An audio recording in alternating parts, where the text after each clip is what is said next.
Hello out there. Welcome to another live stream coming you direct from Atascadero, California, where the mud hole is, and it's hot here, by the way. Temperature's supposed to be 106, and so that's hot for over here. Caliente. Anyway, Wes is here. Hey, Wes. Hey, guys. Good to be back. There Good he to is. see you again, for sure. Yeah, we're back. Gail's working the board, and we have another live stream going on today. This will be fun. It's been a while. You know, we've been gone. We went to Alaska, and we'll talk about that on the cruise. And then we also went to over this last weekend. We went to Thousand Oaks, where we had the band tree reunion, which was all the high school bands. When I was in high school, all the little rock bands getting together to play a concert, and the place was packed. I mean, I think there was like 300 people there, and it was really fun. It was really good, and so we'll talk more about that too. Oops, what was that? Oh, so Yeah. That's what we got coming up. We're going to talk about the song Tear It Down, which is my favorite Wes Montgomery song. When I heard Wes play this on the Bumpin' album, I was floored, and it's like, how does he do that? That is so cool. And one of the reasons I like jazz guitar, and I was talking to some guys about that, is, you know, okay, so you play, let's say you're in a classic rock band and you play the opening, and that's all well and good. And then you got to wait for a verse and a chorus and a verse and a chorus and a bridge. Then you get 8 bars. If you're lucky, it'll stretch out to 16, 24, something like that. And so being a guitar nut, I want to play all the time. I don't want to just play.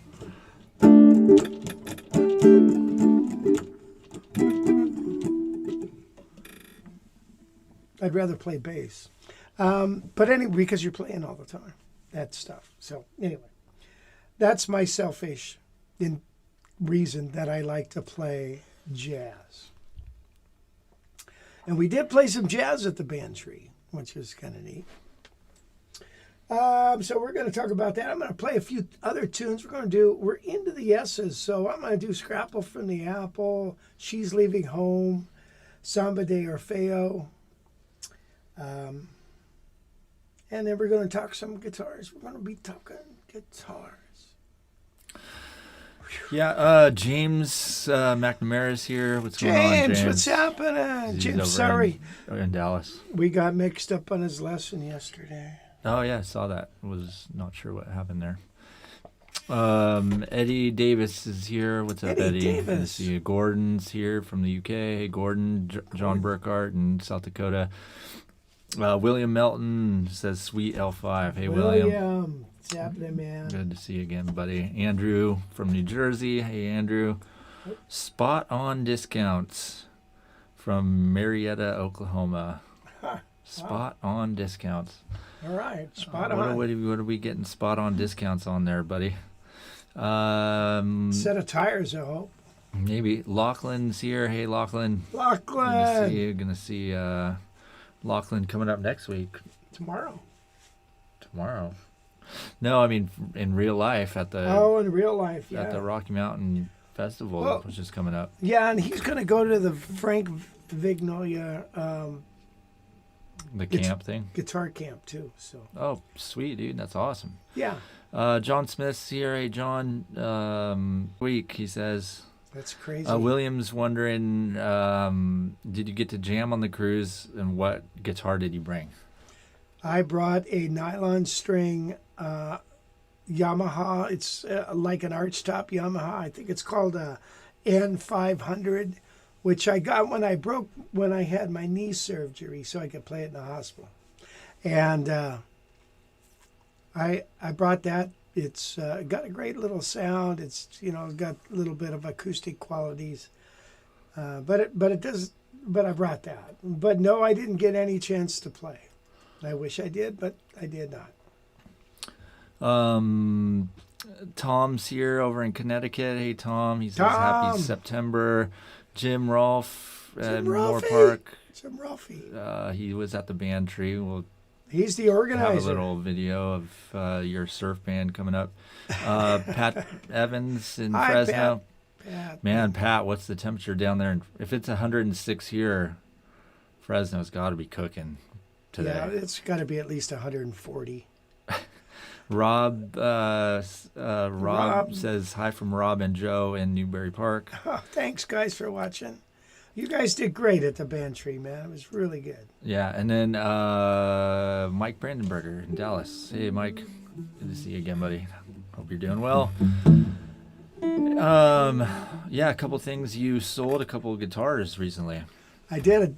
The 1981 blonde Gibson Super 400, which is just a fabulous guitar. And the Eastman 403. Sold it to one of my newer Accelerator students. He Yeah, we probably ought to get that off there. Huh? It says it's sold on here. Oh, okay. Yeah, that one, and then that 403, brand new. And he wanted it to have just because it's light, and he didn't want to. Sometimes he didn't want to take some other guitars to gigs. He plays gigs in New York City. Yeah. Anyway, that was a nice guitar. Yeah, It's you got a super- smoking deal on it for sure. Yeah. And then that Super 400 was really, really nice. But you can't keep them Who all. got it? Jerry Duvall. Jerry Duvall lives in, where does he live? Houston, I think, something like that. Nice. Yeah, that was a beautiful guitar. Had he been looking for one of these for a while, or what was? Yes, as a matter of fact, yeah, I think he was. Look, I had replaced the pickup covers. If you go back, you notice the pickup covers were funky there. I'd replaced them after that picture was taken. And he epoxied that pick guard, and the damn thing, I think, is still enough gassing a little bit, so I'm going to do it again. Yeah, he had been looking, and he had wanted one that I had a long time ago and just couldn't swing it. But now he was able to swing it on this. Oh, yeah, no, wait a minute. He lives in, I want to say Washington, D.C., something like that. So. And then you got another Super 400 coming up, right? That's correct. I bought What's this? 5 guitars from this fella, and he's an older gentleman, and that is one of them. And I bought so that's a 69 Super 400. But these guitars, that particular guitar, we'll talk about it someday and feature it, was played hard. I didn't show much fretwear, but it was played a lot, and in bars, and it had so much smoke on that guitar. But then it was put away in a case for about 25 years. And when you do that, your guitar disintegrates. It gets mad at you and says, I'll self-destruct. And it was a frickin' mess. And so I've been working on that. Still need some help. You have these like overhead speakers on. I've been wondering why these are. Oh, they are? Okay, so, hold on. Like sound so funky in Hey, here. wait a minute. Is your machine working? Your dilly bop? What machine? You know, your sound effects. Oh, I don't know. What a pisser. Yeah. Yes, they are. Excuse Yeah, I me. need to load these up with more sound bites one of these days. Yeah. So anyway, yeah, I do have that, and we'll show it pretty soon. I also bought a 66 Birdland, which is almost ready. Bought a 49, and we've showed this on the live stream, 49 175 with a Charlie Christian, as well as a 775, which I've sold, and also an L5, which I've sold. All Yeah, of what's them up with need a- the 775? Well, it's gone. I sold it. Oh, gotcha. Yeah, yeah, that needed work. You know, don't put your guitars away in a case. Any Gibson guitar, archtop, do not put them away in a case and think they're going to be great. They're just going to be happy living under your bed, because they're not. Trust me. You got to get them out. You got to air them out. You got to play them. Like, and I think it's Kenny Burrell said, you don't play your guitars, they get mad at you. They really do. They get mad at you. Boy, and that's the truth. So there's my story, and I'm sticking to it. Nice. Whoops.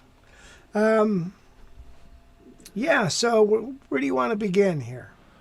Well, let's want to show them the band tree, what that was all about. Yeah, let's do that. So the band tree again is the guys back in from 65 to 71 or 2 that used to play in high school. And we were in a little community, which is Thousand Oaks, which is about 30 miles from Los Angeles. Well, it's about 40 miles from Hollywood. But at the time, it was an island by itself because there was nothing in between, you know. Now it's one solid city all the way through. But for some reason, all these, you know, back then, once surf music came out, everybody started buying guitars and playing bands, getting in a band. Everybody was in a band, you know. So, and it was fun. And one guy would play in this band for a while, and then he'd switch over to this band and this, and they'd, you know, everything get all moved around. So Jim gets this bright idea, you know, instead of the class reunions, which you go to the class reunion, you don't have to, you know, most everybody there you don't know because you hung out in your clique. But in the surf band, everybody knew each other. We had Battle of the Bands and all that, and so everybody knew each other. We'd go listen to each other's bands. We'd play concerts together and stuff. And so Jim got this bright idea. Let's get together and get all the bands together and create an event, and this was number 10. He does it every 2 years. I have a feeling this will be the last one, if I'm not mistaken. Why is that? Well, because people are getting old, for one. It's a lot of work. Right. So anyway, what did you play? You played in a couple things, right? I did. I played in with me and Jim and Rob Riggs, who's on the chat today. Did and a guy named Steve and Boyd Cannon on drums.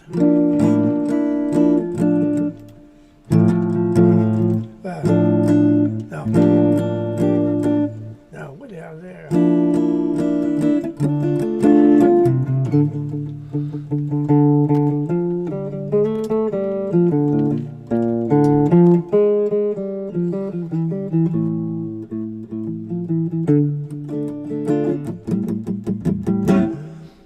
We played some surf songs. That was Mr. Moto, and we did.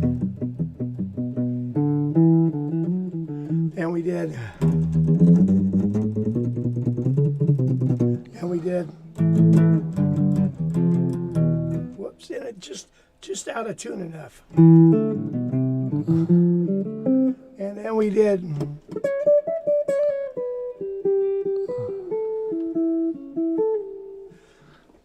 That amp is really hot. Is it too hot? I can turn it down.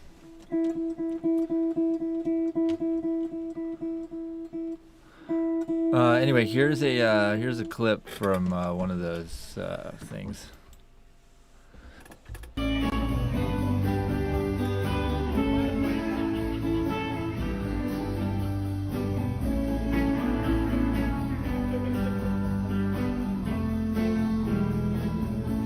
Whoops. Oh, that's all there is. Yeah.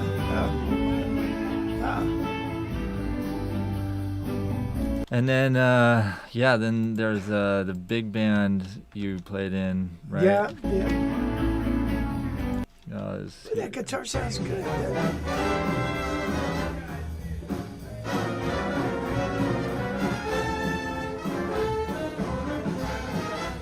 That's Boyd on drums.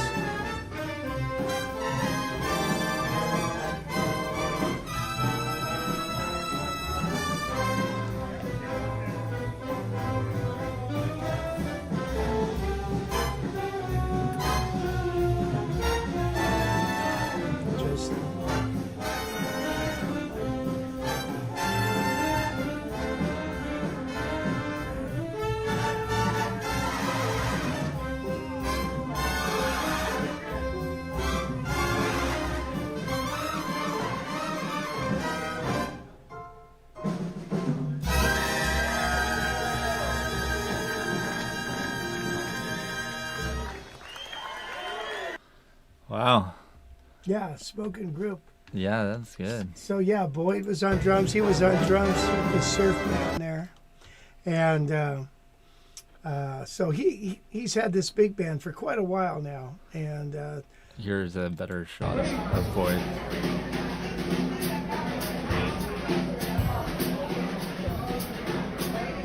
that wasn't this year.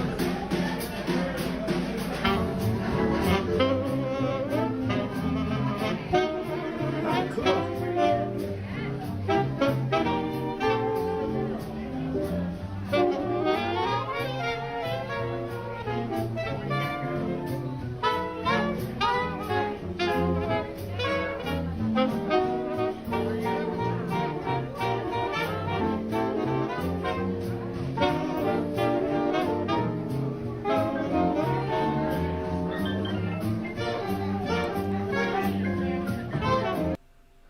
They threw you back in the corner there. Yeah, actually. Yeah, a lot of changes. So, if you've never played in a big band, you should. There's a lot of community big bands out there. Every, big city has them, or even little cities.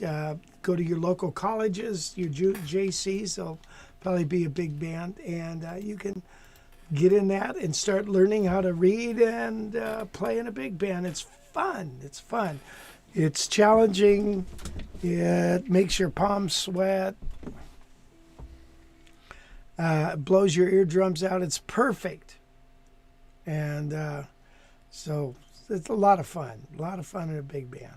So I did the surf band, the big band, and then me and Brad and Brad Rebution and Boyd played a little jazz set for half an hour. Nice. Jim said it may continue, but under different leadership. Yeah, that's what he said. So I don't know. You need a secretary, Jim. Just somebody to do all the legwork. Yeah. It is a lot of work planning an event like that, for sure. Yeah. Definitely. So anyway, gosh, there were some bands like, do you have any more things? There was every band was really good. Now, Rob is on the chat. Where did he go? There he is. Rob Briggs. And him and Joe. Joe is his brother-in-law, came down from Portland, I think. Boy, they sounded great, man. They did, but they did this one tune. They did.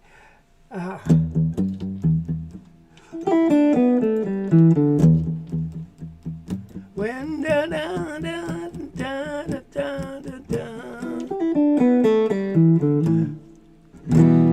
shaking all over. That was fun. But he changed the words for people nowadays in our age group, and aching all over. That was funny. Anyway, you'd have to be there. We had some mistakes in our surf band. And I said, you know what?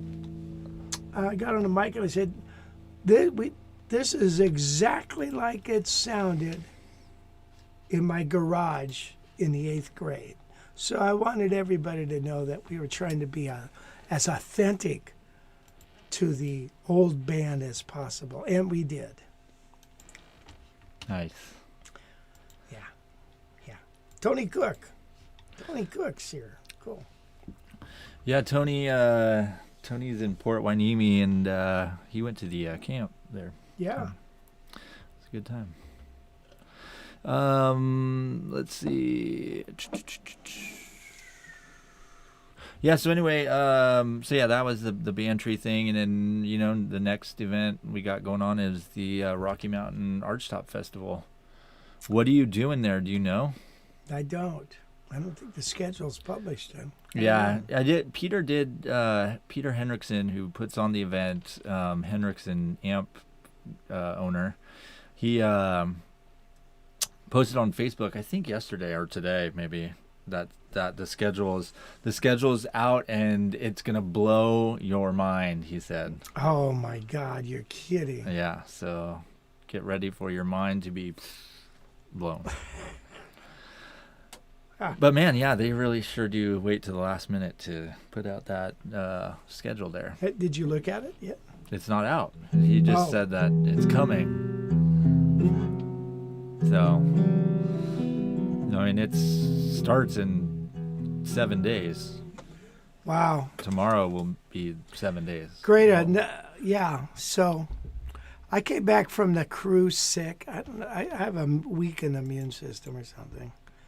So I hope that this trip I don't get sick, take my vitamins, wear a mask. I wore a mask on the airplane there going to Alaska, but must have. Well, I mean, the cruise ship is where is worse than the airplane. The cruise ship is a hotbed. I mean, that's why they still make you, like, at every entrance to every little place, there's like a person there with hand sanitizer going, hey, here, put this on your hands.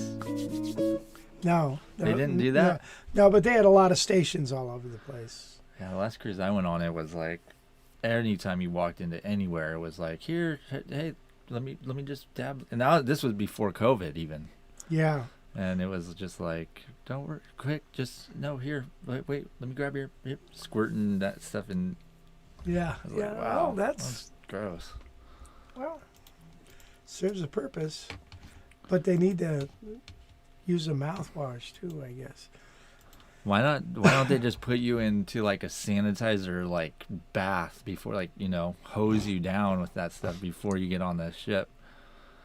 And then you're Yeah, that's a good idea.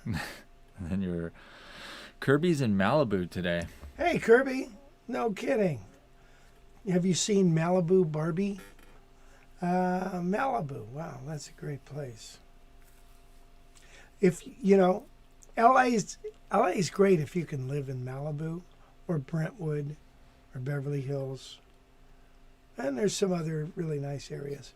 But if you got to go anywhere in LA, and I was talking to one of the guys in a big band, studio musician. Okay, if I got a gig 40 miles away at a sound stage for a movie, I got to plan 3 hours to get there because the traffic's so unpredictable. Unpredictable. It's good, just so. God, I hate traffic. God damn. Anyway. Greetings, Salvador. Hello, Salvador. Anyway, so there were some really good performances at the Bantry. If you're ever in Thousand Oaks, and it's fun to attend that. Anyway, and I would encourage anybody to, if you had bands in high school, try to put something like that together. It's really, really fun. So anyway, now what? Let's get on with this lesson here that you got. Are you going to play the song first, or? Yeah. Okay. All right, so my favorite song in the world of Wes Montgomery's is Tear It Down. This is the tune that I heard after I got the album bumping. What's funny is how I got the album bumped. Boyd and I, the Boyd guy, the drummer, we're in high school.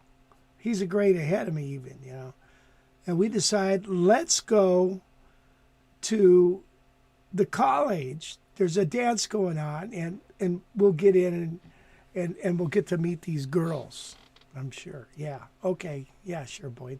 Well, anyway, we snuck in, and of course they saw us and found us and kicked us out. And on the way out,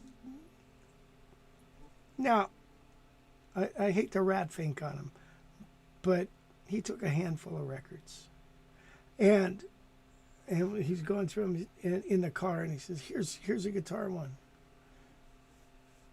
That Boyd guy. Anyway, he denies doing that, but which I'm okay with too.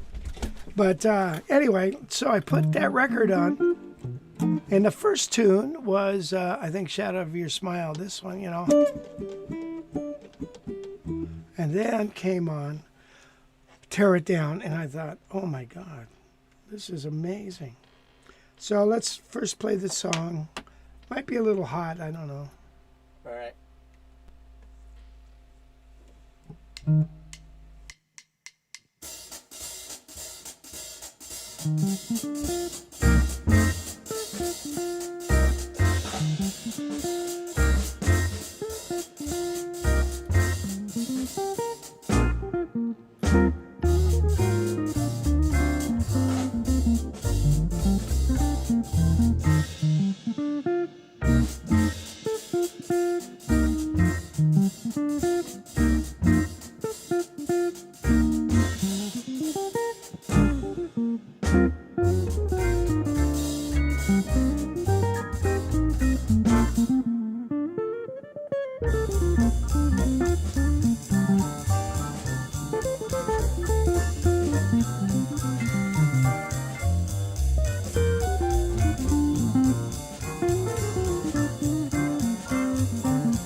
There's the tune, and they do a fade out over a C minor vamp, and but anyway, there's a cool little tune, isn't it?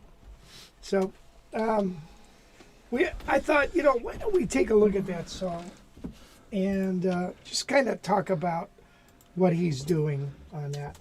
Number one, it's such a melodic thing, it's scaly, but it's melodic, and it's, god dang, it's got some great little lines in it. So I thought to myself, why don't we do that? So one of the reasons I like the song is, it's it's kind of major, but then it goes into minor, the 2 chord. And well, no, I guess it's a 2 chord. It's a Dorian tune anyways. But he is always focusing on the parent key, which would be the B flat. So if we take and examine the tune, just even the opening line, that's right up a E flat major 9. But doesn't, just because of its rhythm,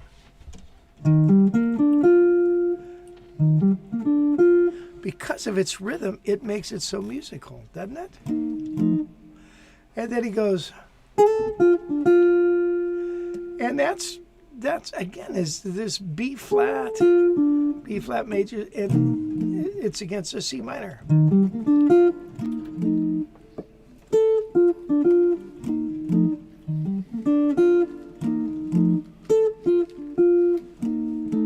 So the song there, he's basically using extensions, if you want to look at it that way.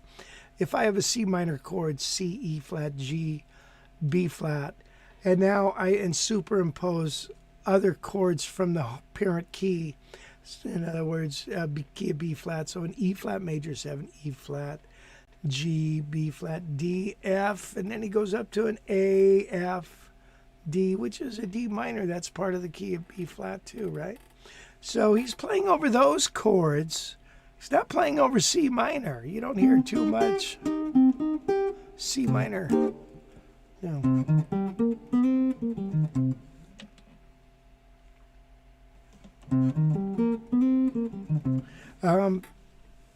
Can you even hear that guitar? I think I turned it down too much, Wes. I can hear it. You can hear it okay? Yeah. Okay, so then one of the licks is he goes,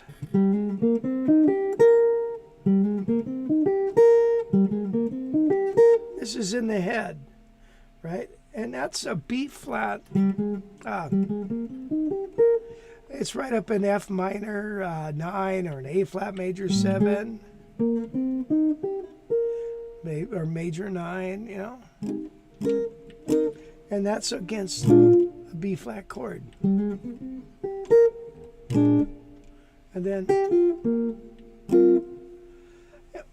oh, by the way, Wes, did you post this music? Yeah. Okay. Yeah, the music, if you want the music to this, you can follow along there. There's a PDF in the chat. Okay. And then he plays this. I love this.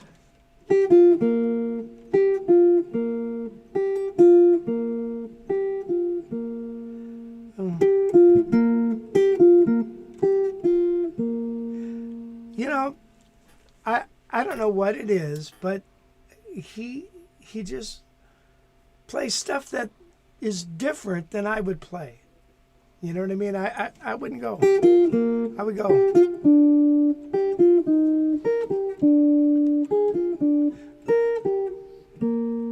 But I mean, it's just cool. And then, so the changes to the song are, a bunch of this kind of stuff. Then B flat 7, E flat minor, back to B flat to D, G minor, and then the C7 and the F. So one of he goes, which is right around that E flat minor, right?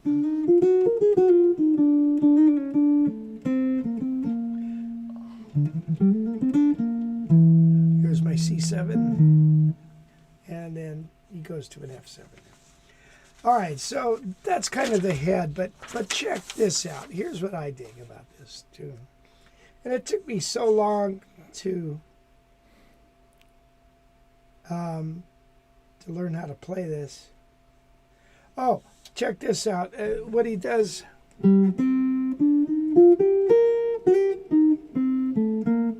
Does that sound like it's out of a TV show or what? You know what I mean?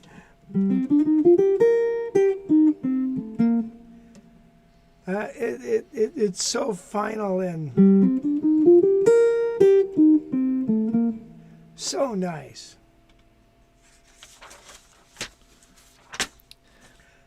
Okay, whoops. Uh-oh.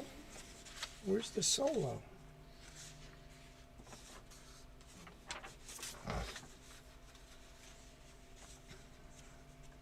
Oh, this is just the head. The solo's not included here. We'll have to dig that up and get it on the link.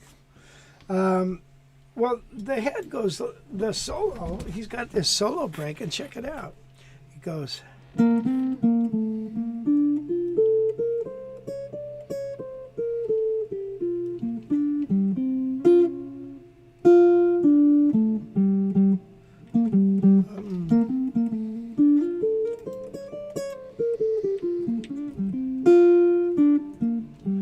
And I got to tell you something about that break. I played that break probably 100 times more than Wes. I still couldn't get it right. And I kept trying to play it. Playing it down there. You went using traditional fingering. Didn't work. And so when I started just using 3 fingers,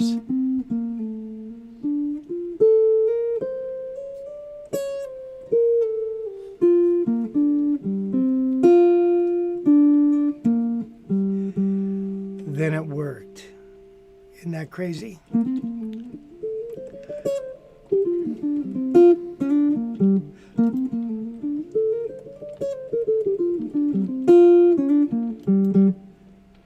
You got to go close up on that, Wes.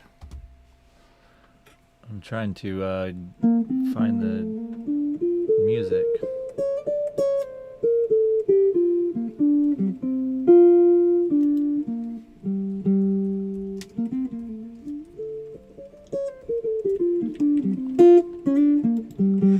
That's a brilliant line. Brilliant. I got to say. All right, so there should be an octave solo too in there. So he does all that kind of stuff. So, and then so here we are in C minor, and then he goes. Let's see.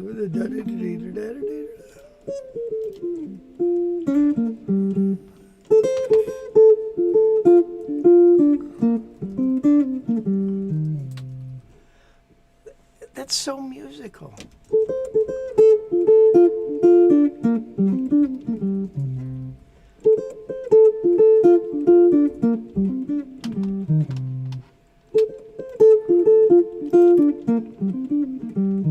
Remember, this is still C minor, and he's playing over D minor, right?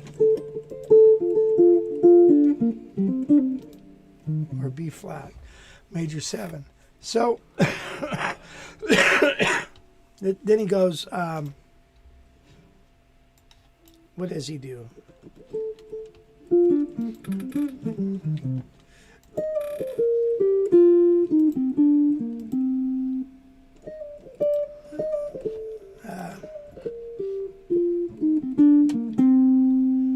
Isn't that cool? Each little one of these licks is a little hidden gem. Let's see. Let's see.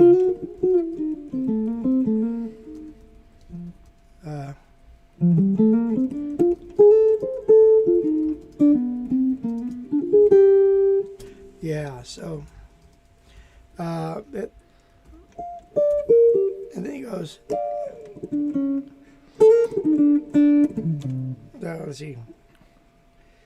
Wait a minute. What does he do then? I lost track.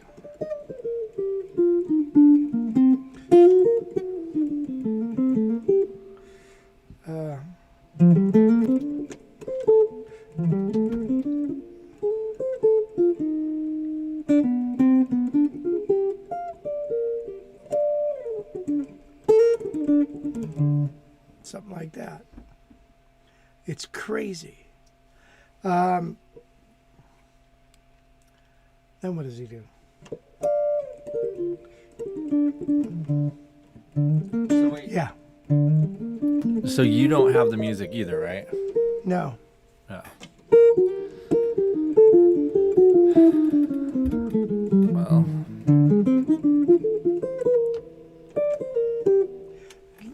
But some of these lines are just so sweet. hey, Mom, can you print that off the... I just put the link to the solo PDF in the chat. Can you print that and bring it out here? Kind of need to have that. So the lines are just very melodic and rich. They're really nice. They're kind of, if you want to call them scaly, well, they're in the key. There's not a whole lot of chromatics, hardly any chromatic, any kind of tones that aren't in the key.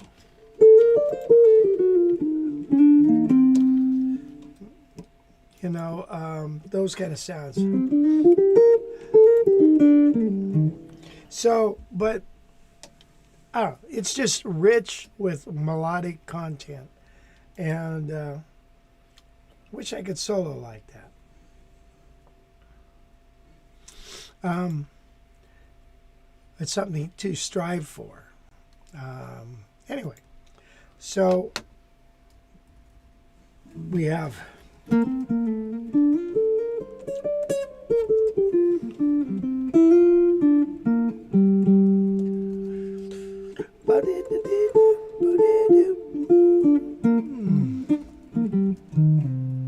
one, two, three.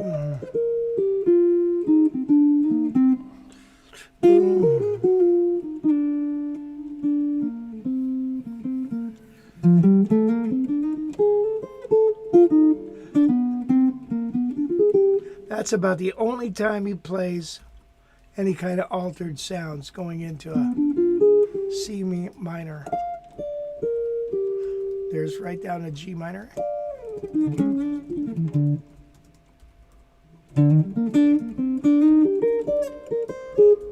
Up.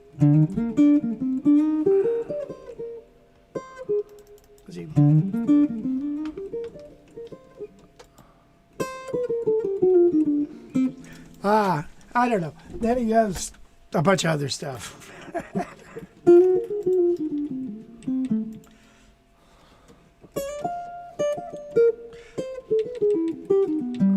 He plays that leg. No. No. Is that it?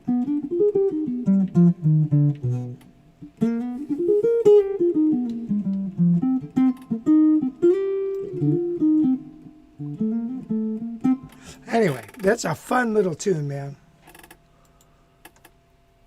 Fun little song. Anyway, it would be good for you to work on this song, get your chops together. And these lines are really valuable lines. So, again, I've been playing this song since high school, but I'm still working on it, and it's crazy.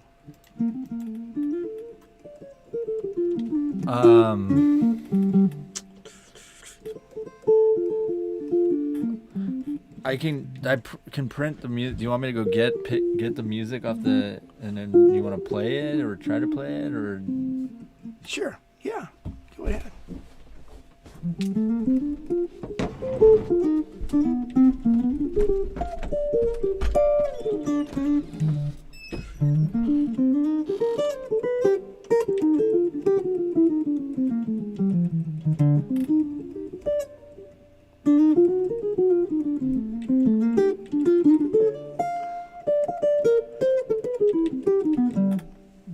That's it. Something like that.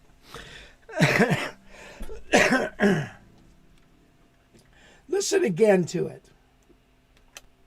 Listen again to the song.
What happened?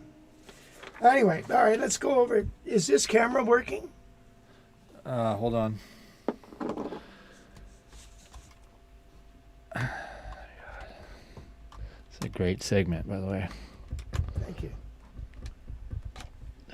It's live. Yeah, it's live, but, you know, poorly executed.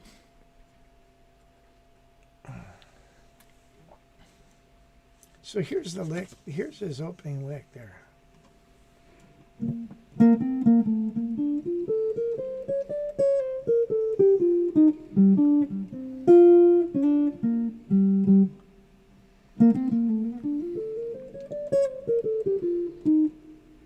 Let's see, but it.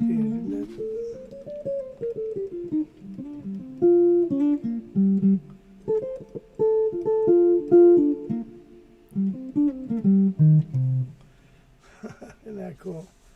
And then let's turn this light on. Might be better.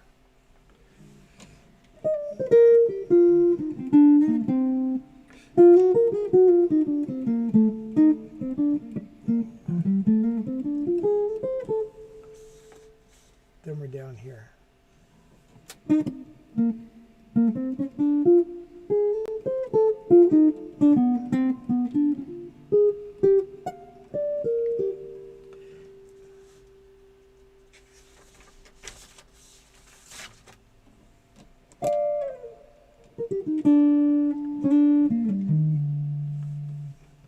Yeah, that's that lick right there.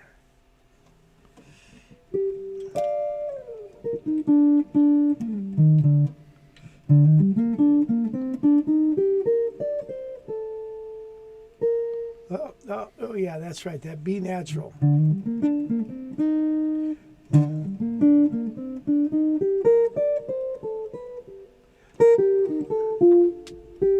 Now we've gotten some chromatics.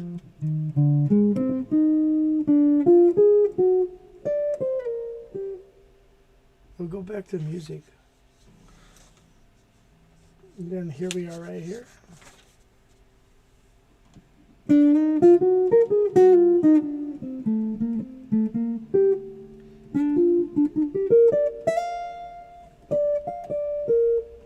That was right there.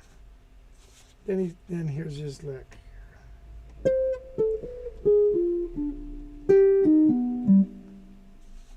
And that is a pretty stock little jazz lick.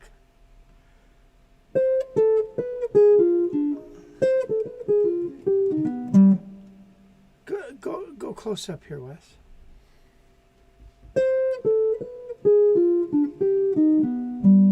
Even if you just get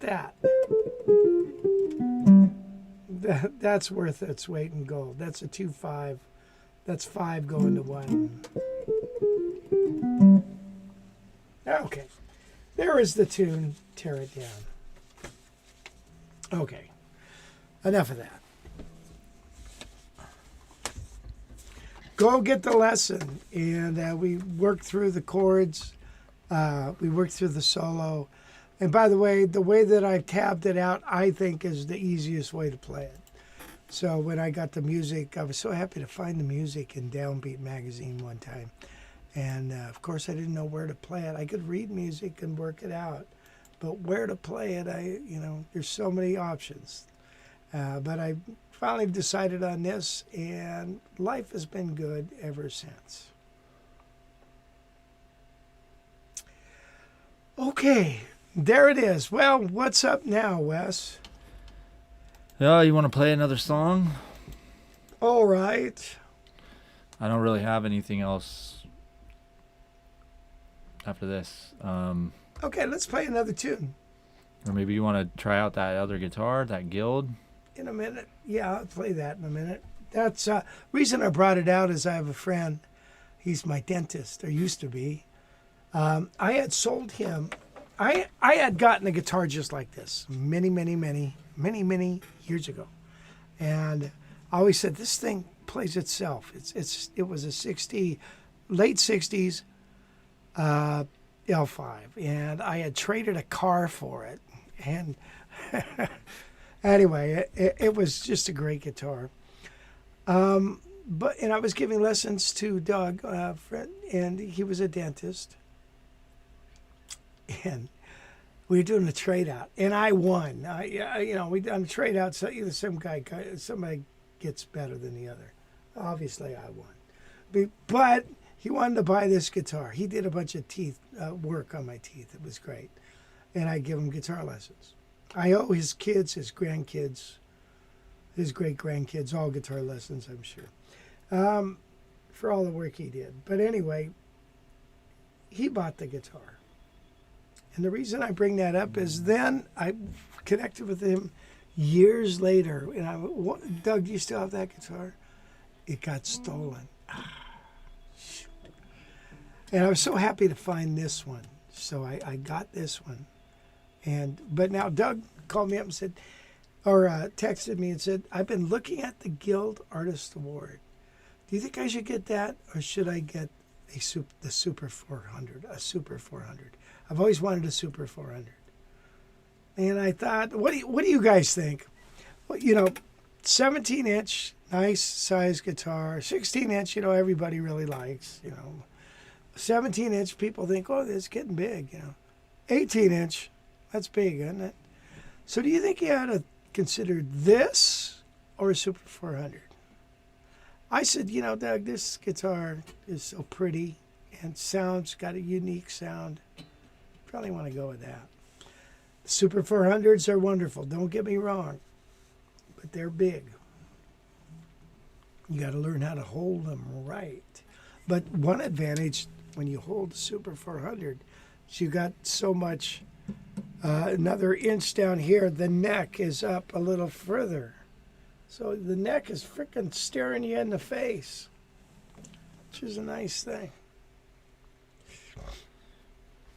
Here's a question from William. Can I use the jazz minor scale with the same application of cage system you explained in the pentatonic potential lesson?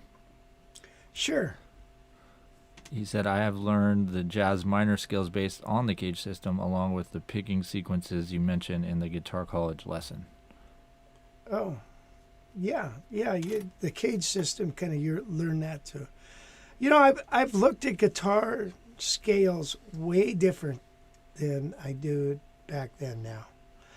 And I think it's an easier approach. I don't know if we've talked about this, but maybe when I get something written out, we'll talk about it. Where you divide it up, the tetrachords. You divide the tetrachords up.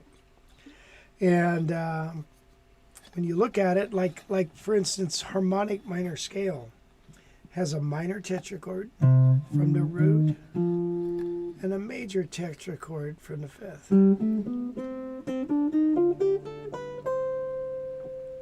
So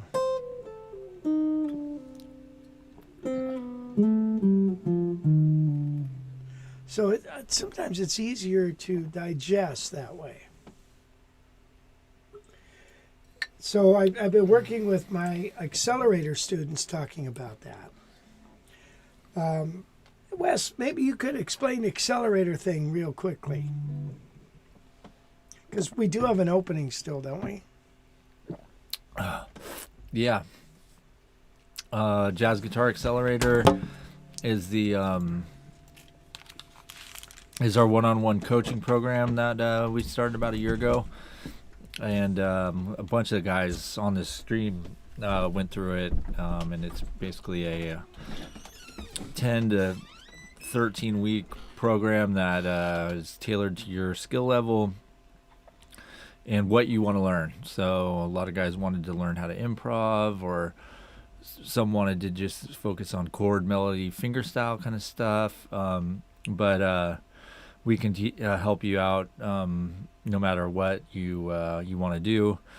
And yeah, he kind of starts off just making sure you have a good grasp on theory, a good enough grasp on theory, because several guys like William kind of come from a rock and classic rock background and wanted to start really playing jazz, and this is kind of a pathway to get there. So yeah, if you're interested in doing it, just go to jazzguitaraccelerator.com and click Discovery Call. And then we want to just get on the phone with you and talk about your, talk about what you want to learn, your skill level. You got to have some musical background for sure. But yeah, go there. We'll chat about it. And yeah, like it's just kind of a really fast way to get better, because we're totally immersing you and into the jazz world. But yeah, we have one slot available open, and yeah, we've had quite a few signups in the last few weeks, so it is definitely a good, successful program. Yeah, like I said, a lot of these guys on this live stream here have done it. Lachlan has done it, and William, Tom. Yeah, so if you're interested, go to jazzguitaraccelerator.com. I'll put the link in the chat. Very nice, thank you. Anything to add to that, or? Well, one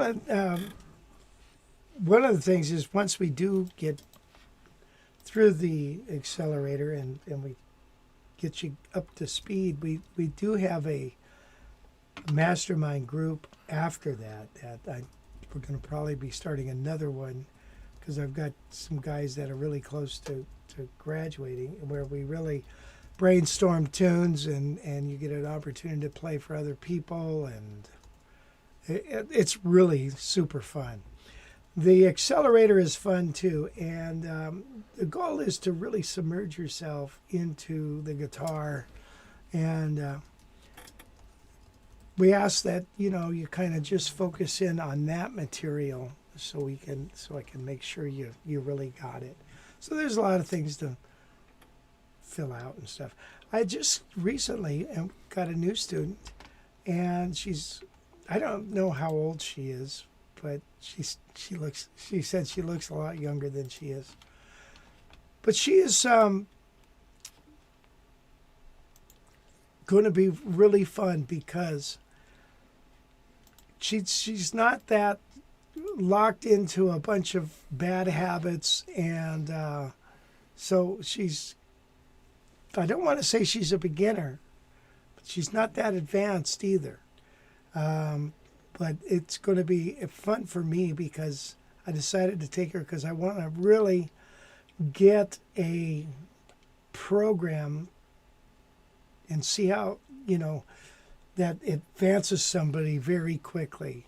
And I think, so much of what we learn when we're getting into the guitar in the beginning is you learn these songs and you learn the chords to these songs, but you don't know anything about music. You don't know anything about it, why these chords even relate.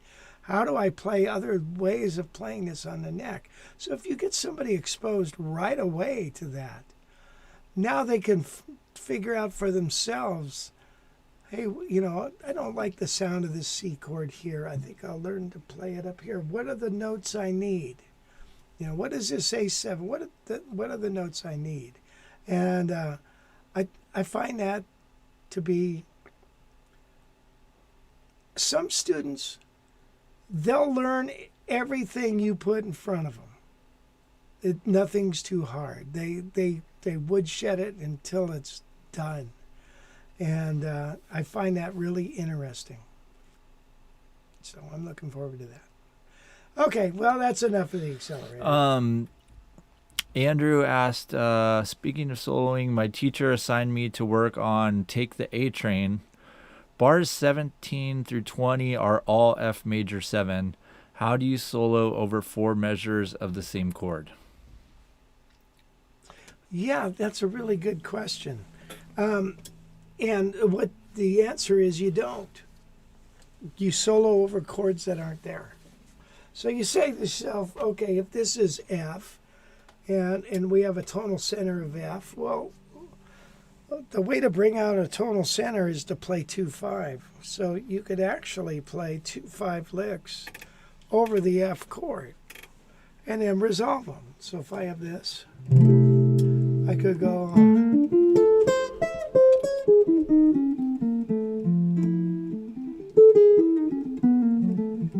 then it goes to D. So in my mind, instead of thinking F as, I might be thinking,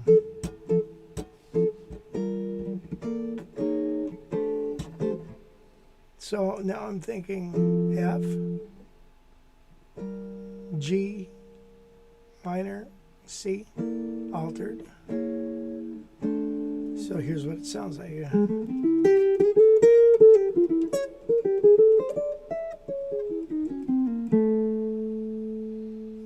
So now I'm playing over chords that aren't there. You could also play sequential within the key.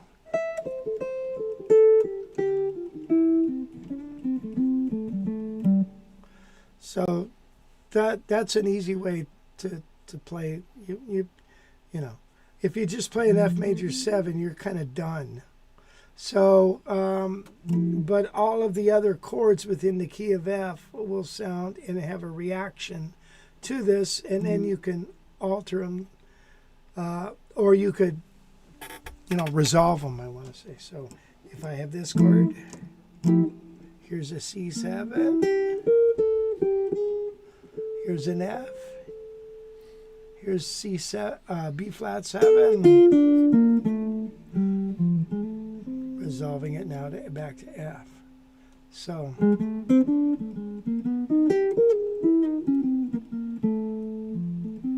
that was more like an altered dominant.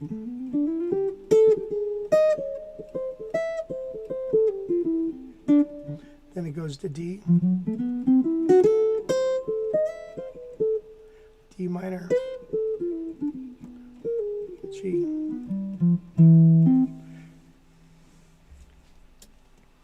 Anyway, yeah, I hope that helps you. Julian's Andrianelli said, Rich, do you like Joao Gilberto? Joao? Yeah, I guess I've never. I don't know who that is. But you guess you like him. I like him. Anybody who says I like some, do I like him? Usually, yeah, I do. I'll go listen to him and I think, wow, holy cow, these guys great. So. And then Anderson is... Anderson, now which Anderson is this? He's said a few times here, please play Donna Lee.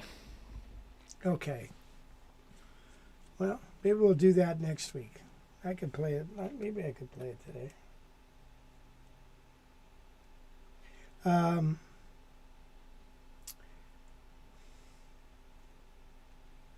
Why do you like that song so much? And then also Lachlan, thanks for sending me a tip, along with James McNamara. You guys are awesome. Thank you. That's beautiful. Yeah, Appreciate you guys. Give Wes a tip if you like what he does. He prepares this whole thing. Donna Lee. Hey, here's Donna Lee as a samba.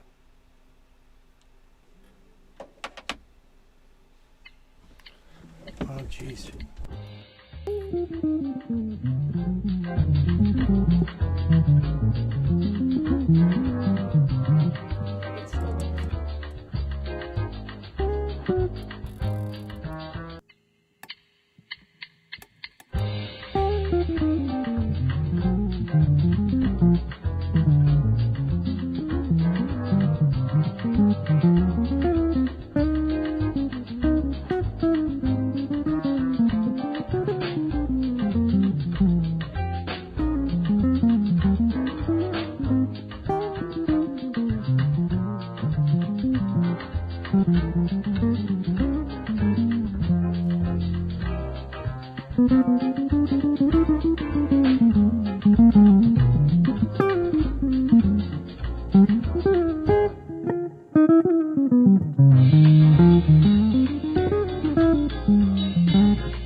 Look, his fingers never left his hand.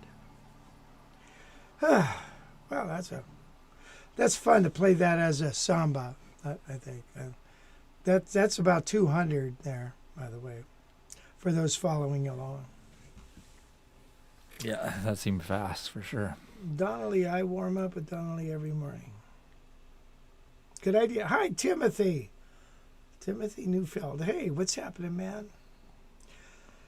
Oh, well, do you still have your Guild X170?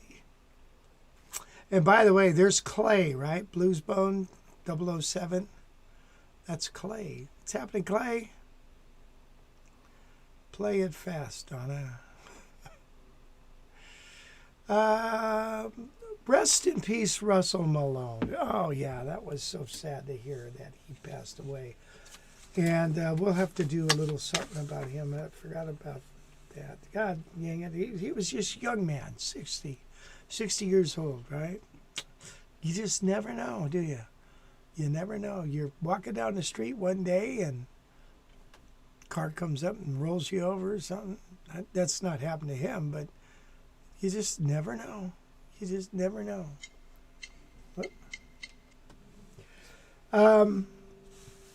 All right, let's get out the Guild, shall we?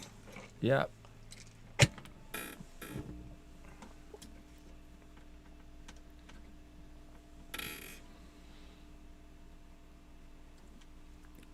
So João Gilberto is apparently the father of bossa nova playing, according to Julian's Andrianelli.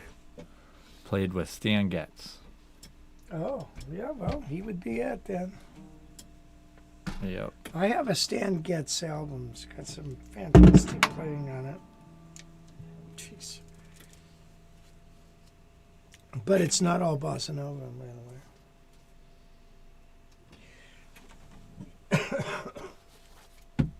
Okay, here we go. Come on, get on over there. There it is. There.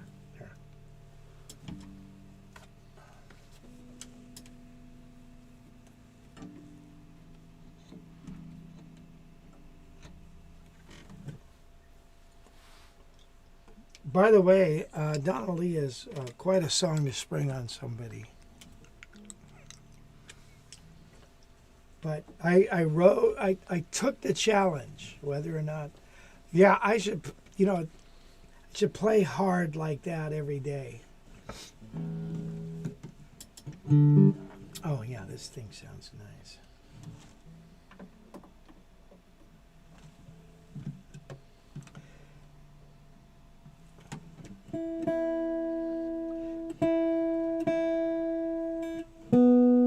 So I thought I saw Tim Patchen said the ones made in Corona feedback a lot. That it's a give and take.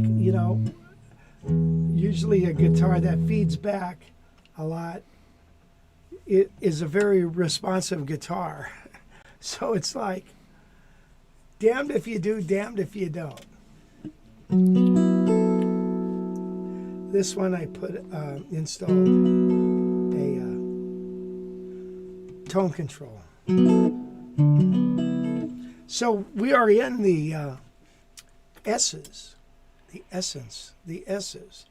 And one of the tunes in the S's is She's Leaving Home, so I thought we would do that. Whoop.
I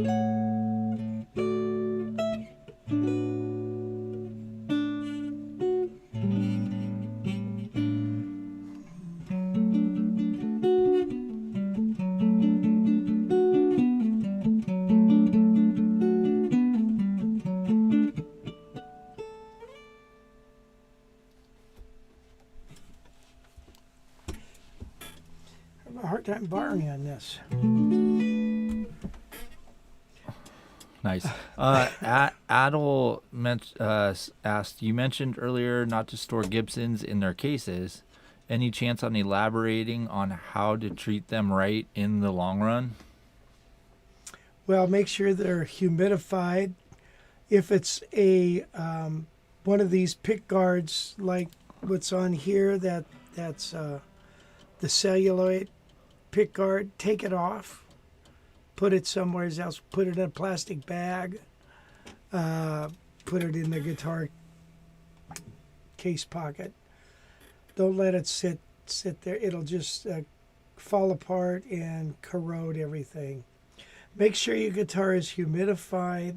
You're going to have to check it every two months. Make sure there's water in your humidifier, and that's it. So there is no such thing as putting it away for years and years and years. If you are, make sure it's in a humidified closet or storage unit or something.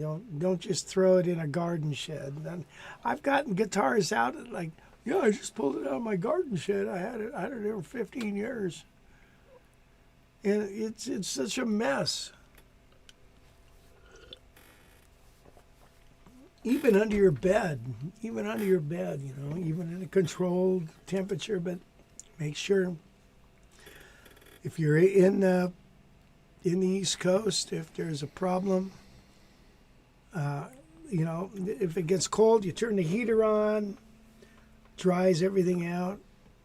In the summer, it's okay, everything's humid. So guitars are weird because the wood likes the humidity. The metal likes the dryness. So what do? Take it all apart and take the metal off and store that somewhere else. Humidify the top. I don't know. Well, can't you get that, take off the pick guard and then get it sealed up too? Nah, it doesn't really work. It works a little bit. But yeah, be careful. Just put it in a plastic bag. That would be the best thing. Tim Patchen had signed Johnny Smith signed Johnny Smith was comparing it to I loved it much better. Got it home, couldn't play without feeding back. Love the sound too much guitar for me. I get it.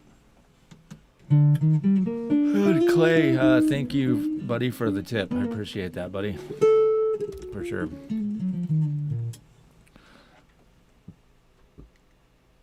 Yeah, Clay was saying So Nice and Summer Samba coming up pretty soon. Since you're in the S's. Oh, yeah, they'll be coming up soon. It is definitely getting hot in here, that's for sure. It is. It's almost time, don't you think? Getting close. Getting close. Got a lot of viewers here. I don't know if I could play this song on this Scrapple. That's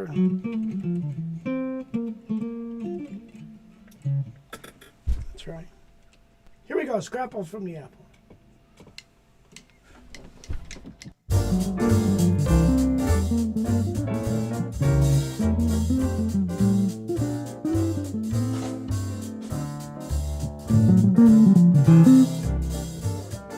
Do you have a balance there?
Yikes. This is a sweet sounding guitar. I don't know why, but doesn't it seems like everything's sounding so muddy today? Well, maybe it's The placement of that mic, is that mic right? Does it need to be way down there like that? It shouldn't be. Oh, you know, the tweeter's shut off on this. Maybe that That shouldn't make a huge difference. Well, it's a tweeter. Yeah, I mean, but like, I don't know, just doesn't sound right today. Huh. Well, I hope it sounds okay on the broadcast. We need to go back to playing it direct. Yeah. This amp thing just is hard for me to, because you got like it going through the overhead mic too. It's just, yeah, it's not as good. Don't check it or play it every day and give it to someone who will give it love it deserves. Okay, well, good advice, Gordon. John asked, any advice on developing the oral skills of being able to identify major and minor chords by ear? Sure. You know, your mind is really good. So if you create a picture in your mind, when you learn something new, a chord or whatever, develop a word or develop a picture in your mind, you know. You have a major chord, major 7, you know. Think of a beautiful grassy hill and some pretty girl running through throwing flowers. And develop that mind picture on whatever it is, you know. On a minor chord, now a real minor chord, no sevenths or sixes, is dark. What is that? It's like a cold cellar. Picture yourself being in a cold cellar.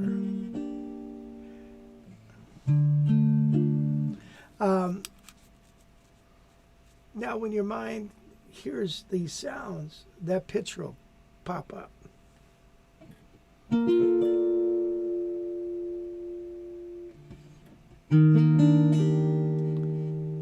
Major seventh.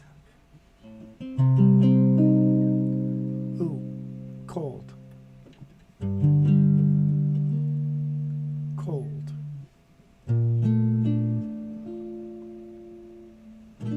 Sunny Hill. Okay. Now, other chords get a little less, are a little harder because minor seventh isn't as dark, is it?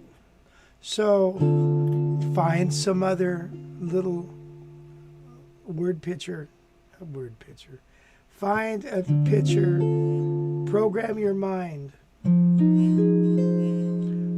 When you hear that, it'll pop up just like what would you compare that to, Wes? Something that pops up in your mind when you when you smell a certain smell, something Right. pops up in your mind. Same idea. It takes programming.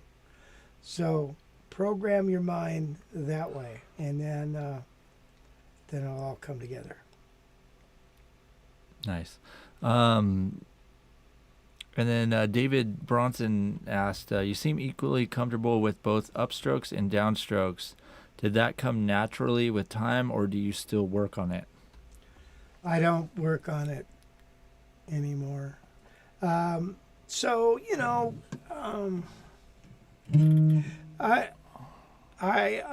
am an economy picker, if you will.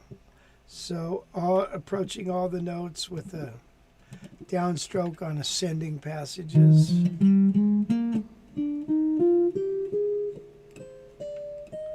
Descending.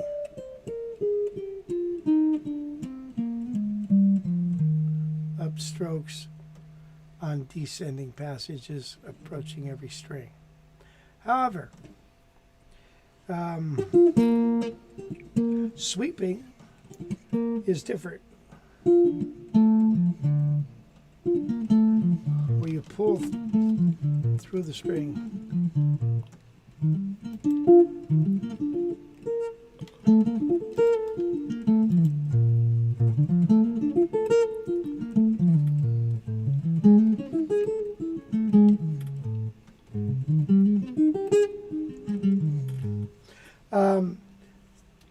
So it's always good to work on that.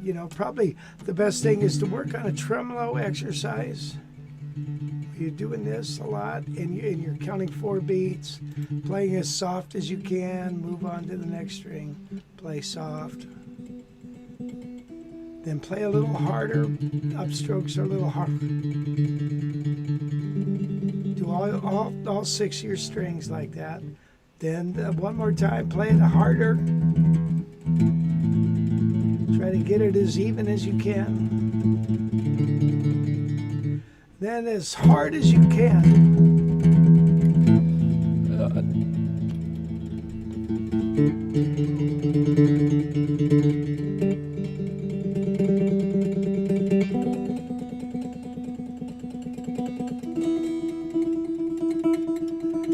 Do that every day and make a big difference. It's true. It's true. Awesome. Anybody else have any other questions? Paul P-Man. What's up, Paul? How's it going? He said if you've got a line input and 2 mic inputs, you might be having phase issues. Maybe. Tim Patchen, gotta go. And then Julian Zandrianelli, have you ever played or known Jimmy Bruno? Played with? I've met him a couple times, but I've never played with him. Yeah. He'll be at the Archstop Festival, I'm sure. What did Clay said? A minor 7 flat 5 is a cold cellar with a broken bottle of vintage wine. I hear that, man. Yeah, that is depressing.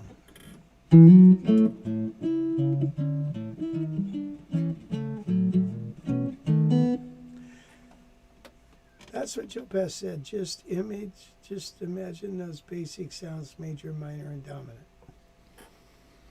Yeah, what do you have for a dominant sound? Certain voicings, I always recollect a song. There's been so many girls that I've known, you know what I mean? Those sounds, you know. You know, that's from pop records, you know. Woolly Bully. Adam Falk, did you ever read Van Epp's Guitar Method? If so, do you have any tips on applying triads into playing? Well, triads, you know, it's all about triads, right? To a degree, depending on how you look at it. Here's an A7. But if I put this F sharp triad on top of it, right? It's like a 13 with a flat 9. It's nice.